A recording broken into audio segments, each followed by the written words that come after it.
వీక్షించడానికి వర్ణదేవుడు ప్రయత్నం చేసినా వర్ణదేవుడి ముందు మీరు నిటారుగా నిలబడి ఈనాడు ఈ కార్యక్రమాన్ని నిర్వహించి ఈ కార్యక్రమాన్ని విజయవంతం చేసినందుకు కార్మిక సోదరులందరికీ మనస్ఫూర్తిగా అభినందనలు కృతజ్ఞతలు తెలియజేస్తున్న మిత్రులారా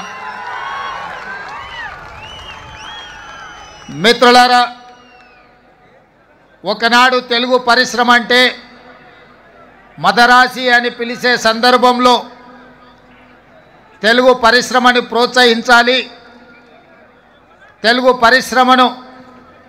400 సంవత్సరాల చరిత్ర కలిగిన ఈ హైదరాబాదు నగరానికి తరలించాలి, మిమ్మల్ని అందరినీ హక్కును చేర్చుకొని గుండెల్లో పెట్టి చూసుకోవాలని ఆనాటి ముఖ్యమంత్రి డాక్టర్ మర్రి చెన్నారెడ్డి గారు తీవ్రమైన కృషి చేసి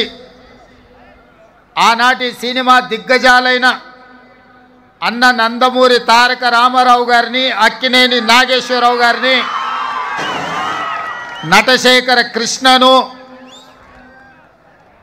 దర్శకేంద్రుడైన రాఘవేంద్రరావు గారిని, దాసరి నారాయణరావు గారిని, కార్మికులకు కన్న తండ్రిగా మీ సమస్యల్ని పరిష్కరించే దాసరి నారాయణరావు గారిని లాంటి వాళ్ళని అందరినీ ఆనాడు ప్రభుత్వం సంప్రదించి హైదరాబాదు నగరానికి తరలి రావడానికి వారు ప్రయత్నం చేశారు. కొద్దిగా హైదరాబాదు నగరానికి తరలి వస్తున్నప్పుడు ఫిలిం నగర్ ప్రాంతాన్ని మీకు కేటాయించడమే కాదు, ఆనాడు పెద్దలకు స్థలాన్ని కేటాయించి పెద్దలందరికీ కొంత సౌలభ్యాన్ని కల్పించిన సందర్భంలో డాక్టర్ ప్రభాకర్ రెడ్డి గారు కార్మికుల యొక్క ఆత్మబంధు ఈనాడు చిత్రపురి కాలనీ వెలిసిందంటే ఇక్కడున్న కార్మిక సోదరులకు ఎంతమందికి తెలుసో తెలియదో నాకు తెలీదు, కానీ నేను చిత్ర పరిశ్రమ హైదరాబాదు నగరానికి తరలి వచ్చిన విధానాన్ని గమనించినప్పుడు డాక్టర్ ప్రభాకర్ రెడ్డి గారు సినీ కార్మికుల కోసం మణికొండలో తన సొంత స్థలాన్ని 10 ఎకరాలను కార్మికులకు దానం చేసి కార్మిక సోదరులను ఆదుకోవడానికి తన కష్టార్జితమైన 10 ఎకరాల భూమిని డాక్టర్ ప్రభాకర్ రెడ్డి గారు కార్మికుల కోసం ఇవ్వడం జరిగింది. ఆ తర్వాత అంజయ్య గారు, అదేవిధంగా కోట్ల విజయభాస్కర్ రెడ్డి గారు చిత్రపురి కాలనీ కోసం 67 ఎకరాల స్థలాన్ని కేటాయించి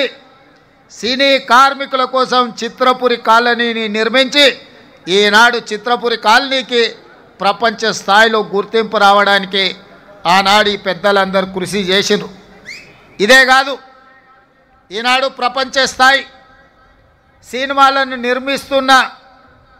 ఈనాడు వేదికలైన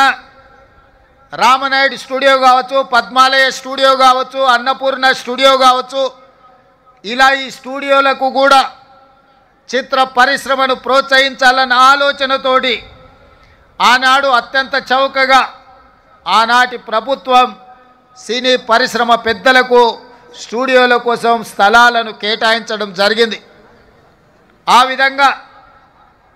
ప్రారంభమైన తెలుగు చిత్ర పరిశ్రమ ప్రోత్సహించాలన్న ఆలోచనతోటి 1964లో ఆనాటి ప్రభుత్వం, కాంగ్రెస్ ప్రభుత్వం కార్మికులను గుర్తించాలి, సినీ పరిశ్రమలో ఉండే పెద్దల్ని గుర్తించాలి అని 1964లో నంది అవార్డు ప్రదానోత్సవ కార్యక్రమాన్ని ఏర్పాటు చేసి నేటికి 60 సంవత్సరాలు పూర్తి చేసుకున్నాం. మీ టాలెంటును, మీ శ్రమను మీరు మర్చిపోవాలంటే కళాకారులు నగదు బహుమతులకి సంతోషపడరు. కళాకారులు మీరు కొట్టే చప్పట్లకు, మీకు కప్పే దుప్పట్లకు సంతోషపడతారు. ఎంత సంపాదించినమని కాదు, ప్రేక్షకులు మీ యొక్క ప్రయత్నాన్ని చూసి ప్రేక్షకులు కొట్టే చప్పట్లను, సన్మానం చేసేవాళ్ళు కప్పే దుప్పట్లను చూసి సినీ కార్మికులు సంతోషపడి వాళ్ళ కష్టాన్ని మర్చిపోయి రాత్రి పగళ్ళు హీరోలు కానీ పెద్ద డైరెక్టర్లు కానీ ప్రముఖ నటులు షూటింగ్ స్థలానికి నిదానంగా వచ్చినా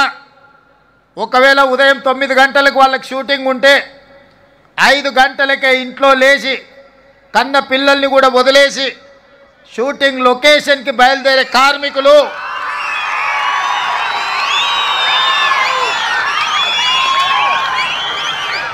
తెల్లవారక ముందే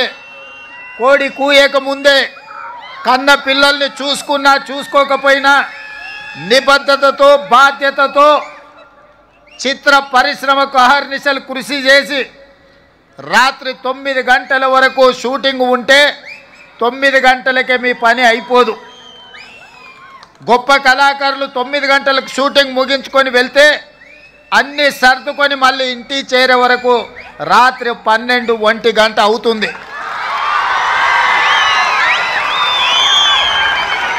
నాకు తెలిసి కొంతమంది తల్లిదండ్రులు వాళ్ళ పిల్లలు బాల్య వ్యవస్థ